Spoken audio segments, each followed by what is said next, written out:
नमस्कार। आज हमारे साथ हैं professor R D Mishra ji, जो मैनेजमेंट गुरु हैं।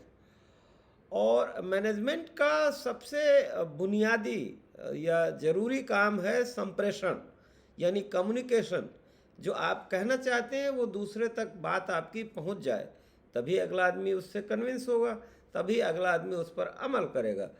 तो professor R D Mishra ji, communication के बुनियादी सिद्धांत क्या हैं? देखिए, जहाँ तक कम्युनिकेशंस का सवाल है, हिंदी में हम इसको संप्रेषण बोलते हैं। ये व्यक्तिगत जीवन में, संस्थागत जीवन में बहुत महत्व रखता है। हम अपनी बातों को कैसे पहुँचाएं, जैसे कि मनुष्य का शरीर है, उसके अंदर एक ब्लड सर्कुलेटरी सिस्टम, उसी तरीके से संस्था का जो ब्लड सर्कुलेटरी सिस्टम होता है वो संप्रेषण प्रणाली है। इसके बगैर कोई भी संस्था न मानव जीवित रह सकता है। और ये गुण या हुनर सीखी जाती है कि हम अपने बातों को दूसरे तक कैसे प्रभावी रूप से पहुंचाएं। संप्रेषण के अंतर्गत अगर आप देखेंगे, 3 बातों का हमको ध्यान रखना चाहिए: intent, content and context. Intent, content and context. जी। इंटेंट का ये मतलब होता है कि हम जो बात कहने जा रहे हैं उसका आशय क्या है, क्यों कहने जा रहे हैं। और कंटेंट में हम क्या कहने जा रहे हैं और किस तरीके से कहने जा रहे हैं। और कॉन्टेक्स्ट और जो है हमारा बैकग्राउंड होता है कि जब आप किसी को कोई बात कहें तो ऑडियंस, सुनने वाले को अपने ध्यान में रख करके चले। और संप्रेषण का सबसे बड़ा रूप है जिसको कहते हैं सिंप्लिसिटी।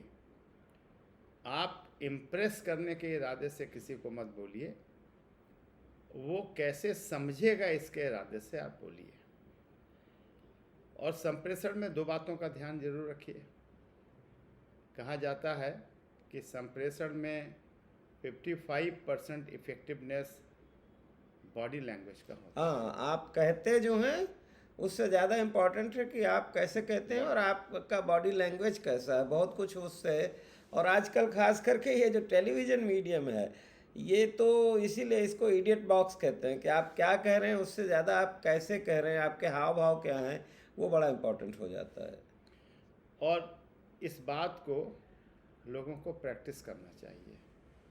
कोई पैदाइशी तौर पे बहुत बड़ा कम्युनिकेशन एक्सपर्ट नहीं होता है। अगर कोई ये कहे कि मैं बहुत बड़ा कम्युनिकेशन एक्सपर्ट हूँ तो शायद वो गलतफहमी में जीता है। कम्युनिकेशन तो एक अनवरत कंटिन्यूअस यात्रा है। जैसे कहते हैं टोटल क्वालिटी मैनेजमेंट के लिए कि it is a continuous journey with no end. इसीलिए ज़रूरी इस बात का है कि हम अपनी बातों को कहने में कैसे सुधार लाएं। कम्युनिकेशंस में 6 चीज़ों का बहुत बड़ा नहीं, रोल आप होता जरा पहले एक्सप्लेन कर दीजिए जो आपने कहा था, कंटेंट, है। Intent, content and context. Context, जी। इसके अंतर्गत 6 चीज़ें बहुत ज़रूरी होती है। पहला है सेंडर, बात कहने वाला। सेंडर की 2 खासियत अगर अच्छी है तब he can be effective sender. पहली चीज़, बात बोलने से पहले हम उसको कहते हैं keep audience in mind. Keep audience in mind का मतलब होता है कि हम किसके लिए बोलने जा रहे हैं, इसको हम अपने विचारों में रखें। जैसे मान लीजिए हम लेबर यूनियन को एड्रेस कर रहे हैं तो बहुत बड़ा इंग्लिश जार्गन इस्तेमाल करने की ज़रूरत नहीं है। उसी लैंग्वेज में कहें जिसको उसको समझ में आए।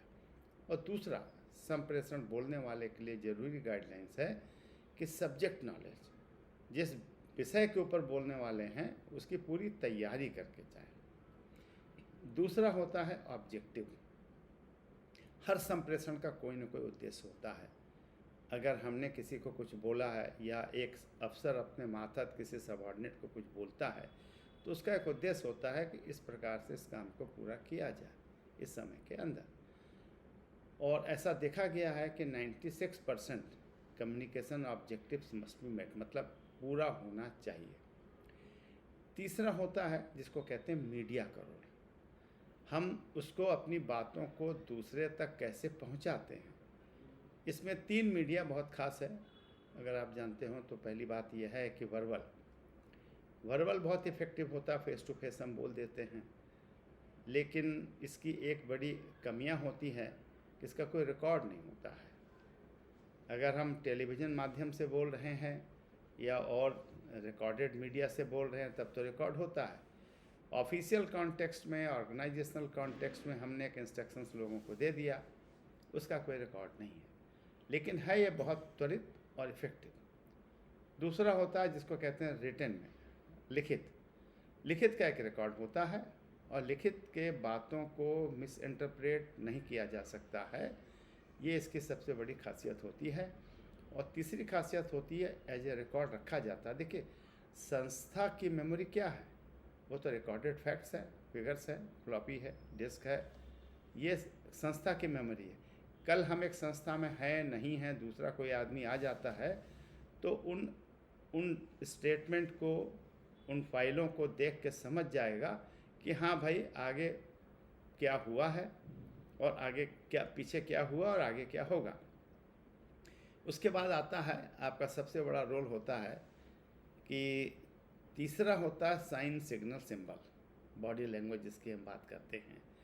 और बॉडी लैंग्वेज में भी हालांकि बहुत लोग बॉडी लैंग्वेज से ही एक्सप्रेस करते हैं, पर मैं बताना चाहूँगा कि केवल फेस से 500 सिग्नल निकलता है, फेशियल एक्सप्रेशन, केवल फेस से और पूरे बॉडी से 7000 सिग्नल, 7000 सिग्नल्स। जी हाँ। बाप रे। और इसमें कुछ ट्रेनिंग भी दी जाती है लोगों को। कभी कभी ऐसा आपने देखा होगा व्यक्तिगत जीवन में भी कि बैठे ही हम लोग आंखों से इशारा कर देते हैं। जी। तो यही बॉडी लैंग्वेज है। और आपने देखा होगा कि जो संप्रेषण का इफ़ेक्टिवनेस बॉडी लैंग्वेज से है। बहुत सारे नेताओं को आपने देखा होगा, चाहे वह मोदी का उदाहरण ले, तो ये लोग जो है इन बातों में परफेक्शन पहले अचीव करके तब पब्लिक के सामने आते हैं। ऐसा लगता है कि बिल्कुल सच्ची बात बोल रहे हैं। जी। और कुछ लोग ऐसे होते हैं कि जिनको कॉन्फिडेंस नहीं होता है, तो उनको बोलने में हिचकिचाहट होती है।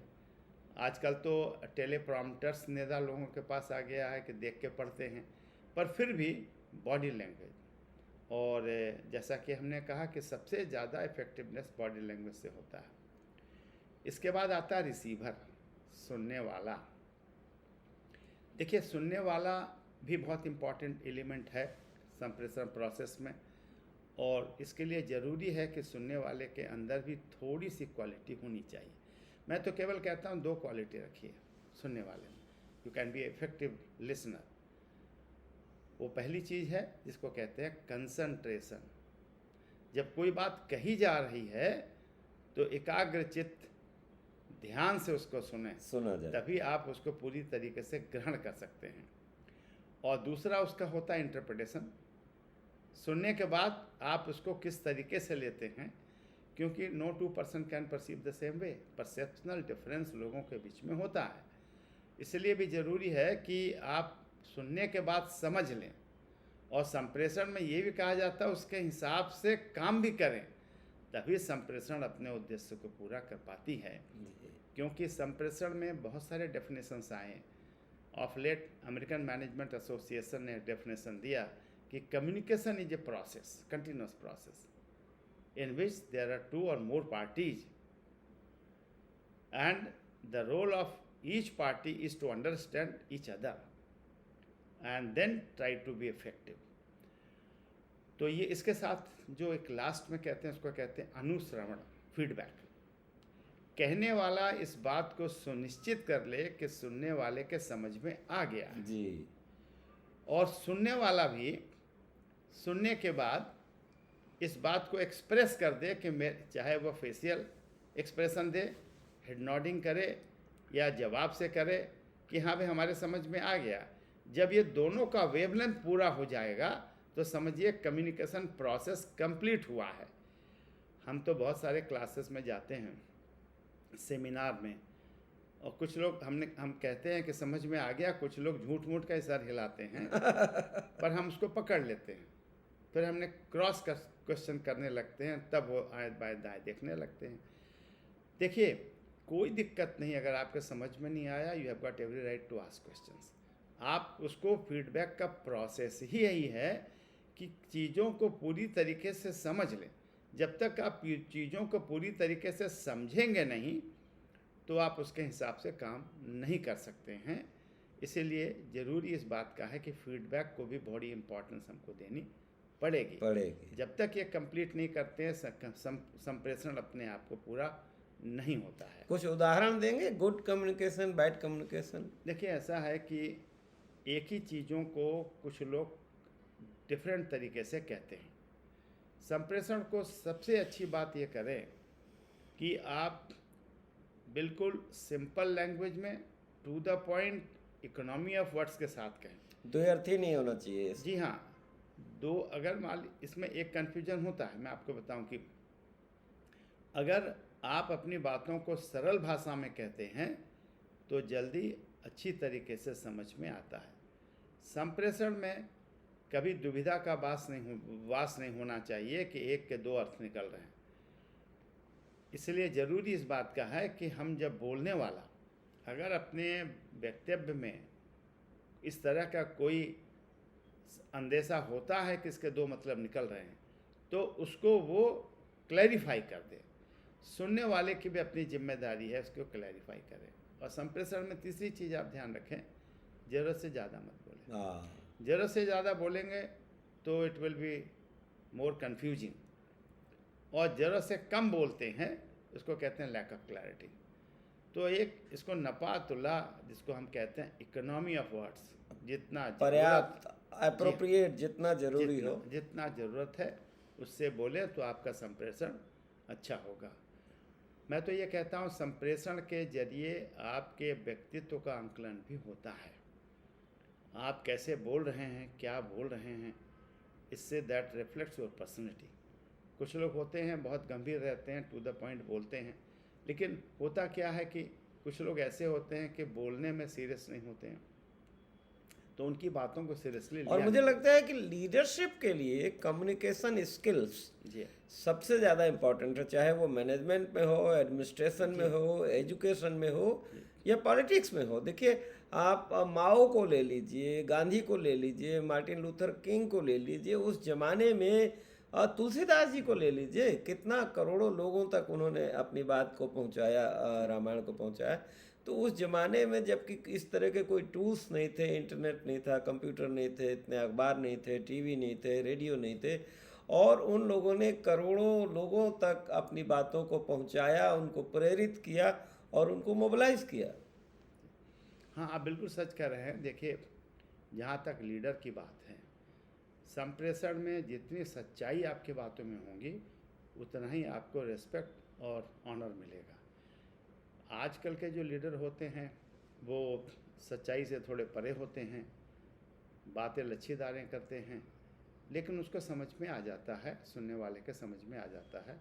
मेरा तो ऐसा मानना है कि व्यक्तिगत संस्थागत संप्रेषण में किसी तरह का झूठ का प्रचार नहीं होना चाहिए, और अगर ऐसा होगा तो एक न एक दिन आप लोगों को समझ में आ जाएगा। तो सच्चाई बहुत बुनियादी एलिमेंट है। सच्चाई और सिंप्लिसिटी, सरलता से, सहजता से और दिल की गहराई से सच्ची बात अगर आप कहेंगे तभी कम्युनिकेट करेंगे। आजकल ये जो झूठ का सहारा लेंगे, द्व्यर्थी बातें करेंगे, प्रोपोगंडा और कम्युनिकेशन में क्या फ़र्क है फिर?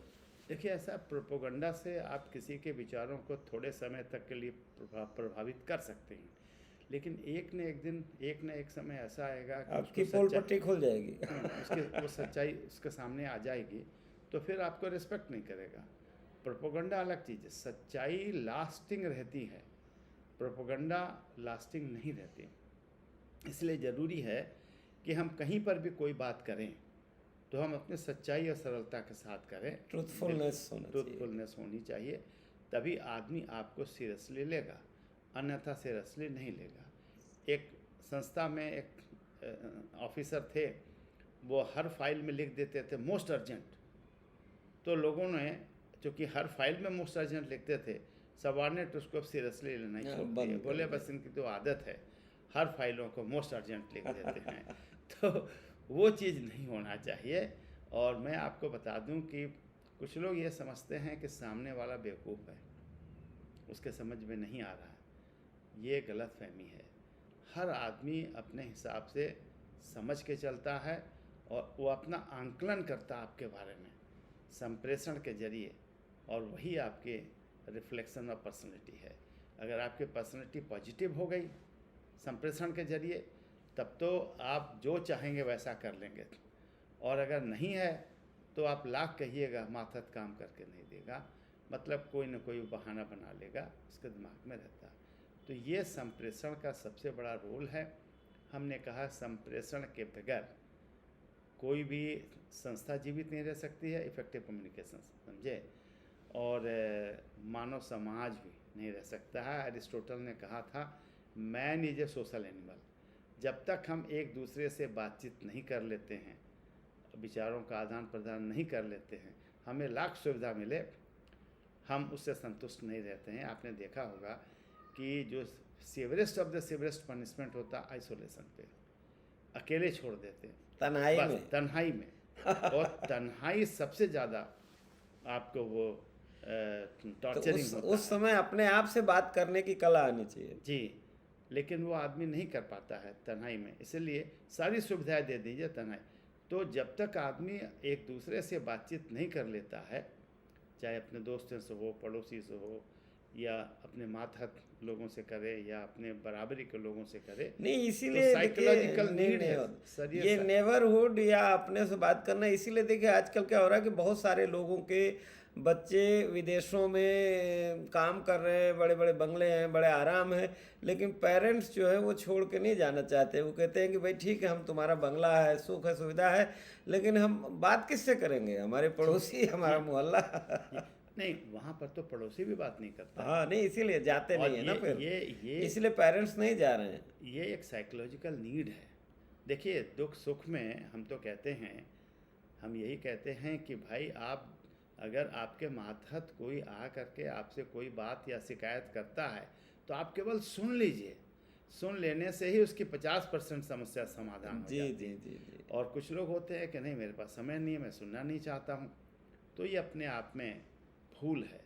सुन लीजिए। हाँ, ये ज़रूर हो सकता है आप ये कहिए कि अभी मेरे पास समय नहीं है, आप घंटे दो टाइम आइए, कल आइए, वो, लेकिन जब भी वो आइए सीरियसली सुनिए, और जब भी सुने आई टू आई कांटेक्ट के साथ सुने, तो उसको लगेगा मेरी बात को बड़े ध्यान से सुन रहा है, उसकी आधी समस्या सॉल्व हो जाती है। जी। इस बात का अगर हम लोग ध्यान रखें तो संस्था में अगर आप देखें, एक स्टडी इस बात को कहती है 65% of the organizational problem is due to faulty communication. आप इमेजिन करिए, छोटी से छोटी बात में बड़ा से बड़ा बतंगड़ बन जाता है if you are not able to convince.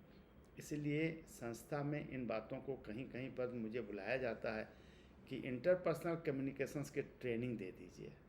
और मैं क्या करता हूँ, ट्रेनिंग के साथ साथ हमारे पास बहुत सारे इंस्ट्रूमेंट्स होते हैं जिसके ज़रिए हम उनको ये बताते हैं कि आपके संप्रेषण में अब क्या कमी है। एक तो होता है बोलने में कमी होती है कभी कभी, तो उसको सुधारिए। एक समझना, सबसे बड़ी चीज़ है समझना।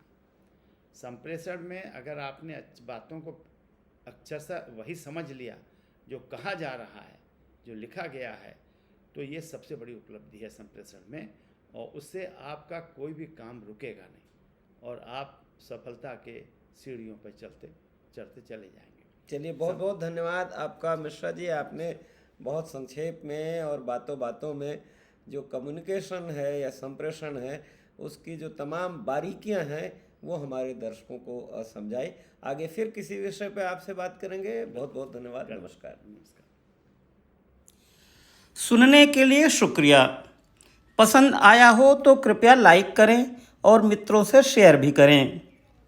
अपनी टिप्पणी लिखें और नियमित वीडियो अपडेट पाने के लिए मीडिया स्वराज यूट्यूब चैनल को सब्सक्राइब भी करें। जय जगत।